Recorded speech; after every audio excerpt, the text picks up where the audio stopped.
এই থামো থামো থামো, নাম নিচে নাম, নিচে নাম। এই কি ব্যাপার, আপনি ওনাকে মারতেছেন কেন? আমি ওকে মারতাছি কেন সেটা কি আপনাকে কৈফিয়ত দিতে হবে? আর আমাদের মাঝখানে কথা বলার আপনি কি?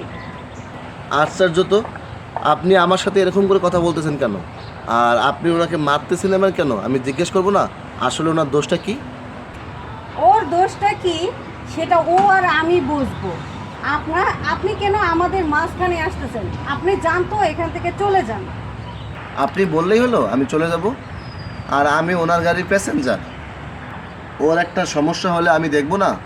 আর আপনি ওনাকে মারছেন এবার কেন সেটা তো বলুন। এখন আমার থেকে আপনার দরদ বেশি হয়ে গেল? তাহলে তো দেখতেছি মার থেকে মাসির দরদ বেশি। এখন তো একেবারে ও দরদ উতলে উঠছে মনে হচ্ছে। আপা দেখেন প্লিজ, আপনি আমার সাথে চিৎকার চেঁচামেচি করবেন না। আর আমি তো আপনার সাথে চিৎকার চেঁচামেচি করতেছি না। আর প্লিজ এরকম করবেন না, তাহলে আমিও কিন্তু আপনার সাথে খারাপ ব্যবহার করে ফেলতে পারি, যেটা আমি চাচ্ছি না। প্লিজ কি হয়েছে আমাকে একটু খুলে বলুন। আমার তো এত কথা বলার দরকার নেই। আপনি যার পক্ষ নিয়ে কথা বলতেছেন আপনি তাকেই জিজ্ঞেস করুন না কি হয়েছে।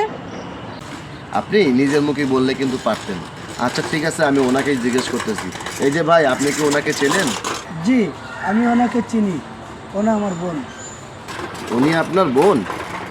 তাহলে উনি আপনাকে মারতেছেন কেন? আর কেমন বোন হয় আপনার? উনি আমার বড় বোন। উনি আমার আপন মায়ের পেটের বোন। তাহলে উনি আপনাকে রাস্তার মাঝখানে এভাবে মারতেছেন কেন? এই আপনি ওর সাথে কি কথা বলছেন? আপনি আমার সাথে কথা বলুন। ও যদি আপনার ভাই হয় তাহলে আপনি ওকে এভাবে মারতেছেন কেন? আপনি জানেন আমি কত কষ্ট করে দিনরাত পরিশ্রম করে দিনরাত টিউশনি করে ওকে পাঠিয়েছি ভার্সিটিতে লেখাপড়া করতে। আপনি যদি ওকে ভার্সিটিতে পাঠিয়ে থাকেন তাহলে ও রিক্সা চালাচ্ছে কেন? ও কোন সুখে রিক্সা চালাচ্ছে সেটা আমি জানবো কি করি? ওর এখন কোথায় থাকার কথা? ওর এখন ভার্সিটিতে ক্লাসরুমে থাকার কথা। আমি গত 7 দিন যাবৎ ওর ভার্সিটিতে যেয়ে ওকে খোঁজ করি, কিন্তু ওকে আমি পাই না। আবার বাসায় যেয়ে কি বলে জানেন? বাসায় যেয়ে বলে আমি মাত্র ক্লাসরুম থেকে এসেছি। আমি গত 7 দিন যাবৎ ওর মিথ্যা সহ্য করে আসছি। গত 7 দিন যাবৎ আমি ওকে ফলো করতেছি। আজকে যখন ও আমাকে গতকালকে যখন মিথ্যা কথাগুলি বলছে তখন আমি ওকে বুঝতে দিই নেই যে ও মিথ্যা কথা বলতেছে। কিন্তু আজকে যখন ও বাসা থেকে বেরিয়ে আসলো তখন আমি ওকে ফলো করলাম। ফলো করে দেখলাম, আপনি তো ভালোই জানেন কারণ আপনি তো রিক্সা করে সারা শহর ঘুরতেছিলেন। আপনি জানেন কত কষ্ট করে টাকা জোগাড় করে তারপরে ছোট ভাইকে ভার্সিটিতে ভর্তি করেছি লেখাপড়া করার জন্য। কতটা কষ্ট হয়েছে সেটা শুধু একমাত্র আমিই জানি। ঠিক আছে, আপনি জানেন জানেন আপনি আমার বাবা নেই, মা আছে তাও অসুস্থ। মায়ের প্রতিদিন 700 টাকার করে ওষুধ লাগে। কোথা থেকে আসে এই টাকা আপনি জানেন? কারোর তো জানার কথা না। আমি কাউকে কখনো জানতেই দেইনি। আজকে এই যে এই ভাইটা যদি মানুষের মতো মানুষ হতো তাহলে এত বড় কষ্ট আজকে আমাকে দিতে পারতো না।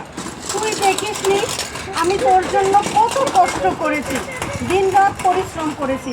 মায়ের এই অবস্থা তুই কিভাবে পারলি তুই?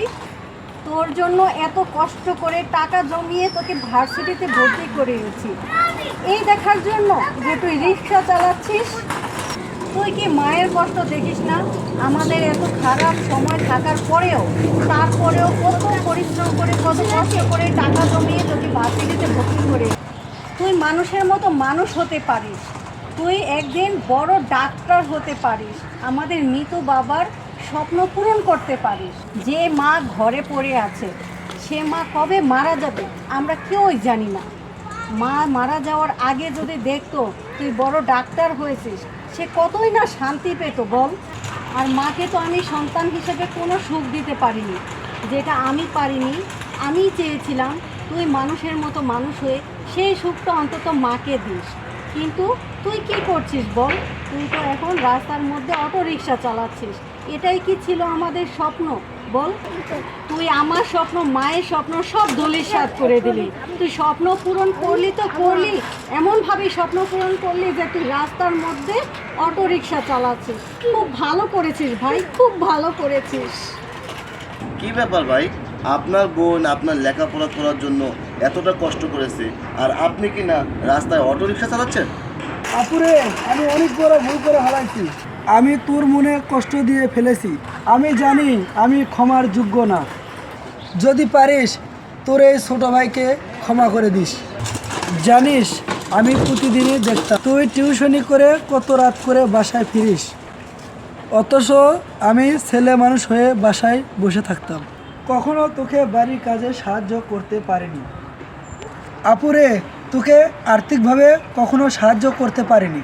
আর যখন দেখলাম তুই আমাদের বাড়ির জমিটা বিক্রি করে দিলি, সেই জমি বিক্রি করার টাকা দিয়ে আমাকে ভার্সিটিতে ভর্তি করালি, তারপর থেকে আমার বিবেক একবারও মানেনি।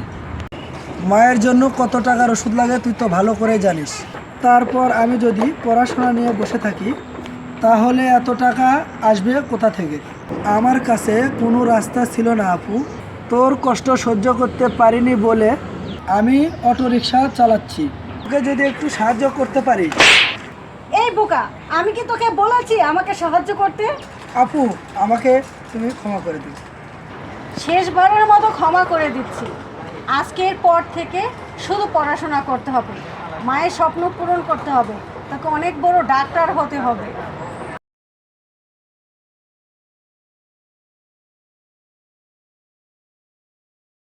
চল, এখন আর এখানে দাঁড়িয়ে থাকতে হবে না। ভার্সিটির ক্লাস এখনো শুরু হয়নি, চল ভার্সিটিতে যাবি।